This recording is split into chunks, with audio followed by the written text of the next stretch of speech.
lile vazi kwa kweli hata hakupendeza.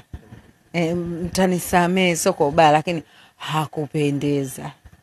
Kwa sababu anaonekana mpaka sebuleni, mpaka chumbani, bafuni, chooni, yani kote. Yani kwa majirani, viwanja vyote vya airport vinaonekana,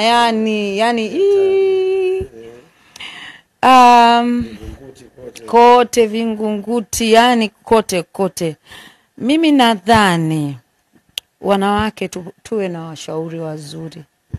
Kwa kweli tuwe na washauri wazuri.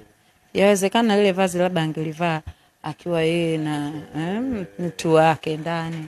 Lakini hapana, wamwache Gigi.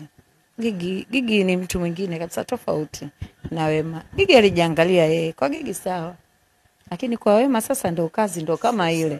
Mwisho wa siku bodi ya filamu.